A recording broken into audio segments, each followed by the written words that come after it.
What's going on, guys? My name's Dan. Started Solid Surfboards in my parents' garage a long time ago, and yeah, stoked to show everybody what we're doing.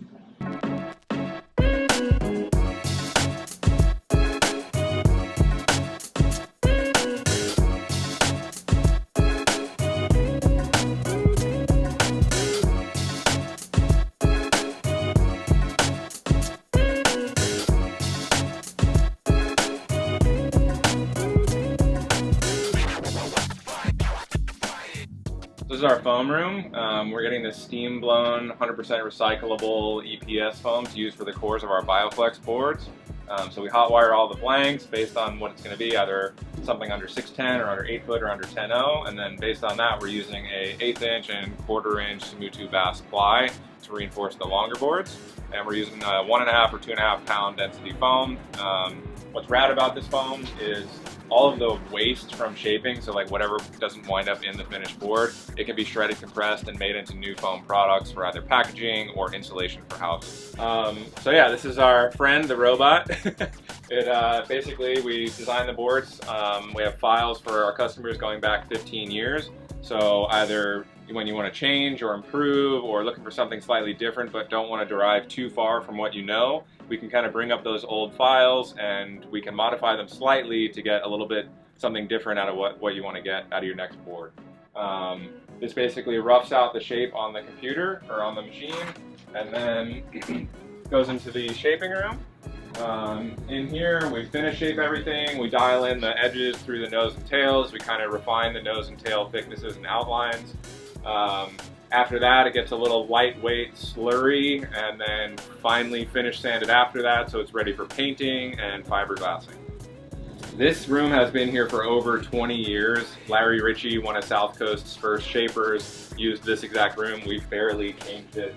The shelves are the same, the lights are the same, the switches are the same, everything is exactly the same as what it was 20 years ago. So we're pretty stoked to be able to, inherit something with such a legacy. Cool. Yeah, so all these boards are finish shaped. They have all the order cards tagged on them, and this kind of says, what the layout's going to be, glass-wise, hemp-wise, what kind of bio resin that we're using, also any color information, what kind of fin boxes, who the customer is, where it's going, serial number. All of these boards are ready for painting and getting the fin boxes installed and then ultimately going into glassing. This is Mike, he's our airbrusher, and if your board has color on it, it's probably his fault.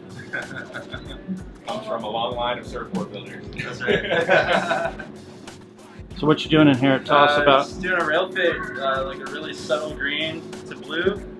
And yeah, when we pull the paper off, it's a really clean line. Just the rails. So we gotta flip it over into the bottom. So this is our glassing room. If you were to walk into a traditional surfboard factory that's using polyester resins, which is what boards have been built with since the 60s, you'd be pretty much knocked over by the toxicity and the fumes of those resins. We're using strictly low VOC plant content epoxy resins here, so it's 1,000 times less toxic than traditional polyester resins.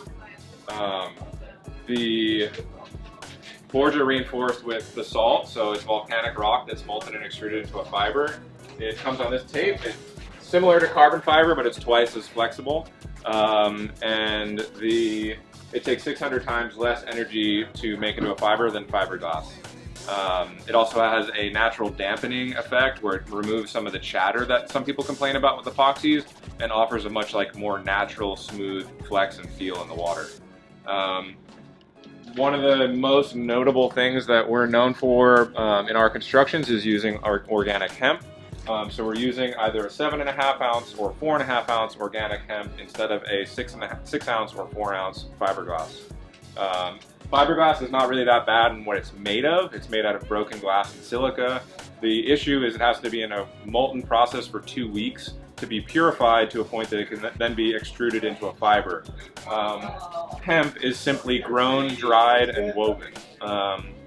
It's super strong natural fiber, and the natural fiber lengths are as big as a hemp plant, which is about 4 to 6 feet long, making it perfect for surfboard reinforcing. So all together with these elements, we're making a really high-performing, durable, and also sustainable surfboard. Notice the As you decor. can see by the How'd you get it up there? decorations. Just shoved it back up there. So yeah, so the fin room is where all the hardware gets installed. So either FCS2, futures, longboard boxes, leash plugs. Ryan's got all of his routers set up, and Jorge does some also. And yeah, so we got all the jigs and templates to install any fin box that needs to go on the board based on what the customer orders. This is a hot coat room where a layer of resin gets brushed onto the fiberglass. It just gives a layer between the glass and where the sander can get like a nice finish without hitting the fiberglass, compromising the strength of the board. So this is the sanding room where the boards get dialed in using a variety of density sanding pads and grits. Just dialing in the edges, smoothing out the rails, and getting them ready for the customer. Right on. Well, thanks for cruising by, and if you guys need a custom board, I'm stoked to get something going for you.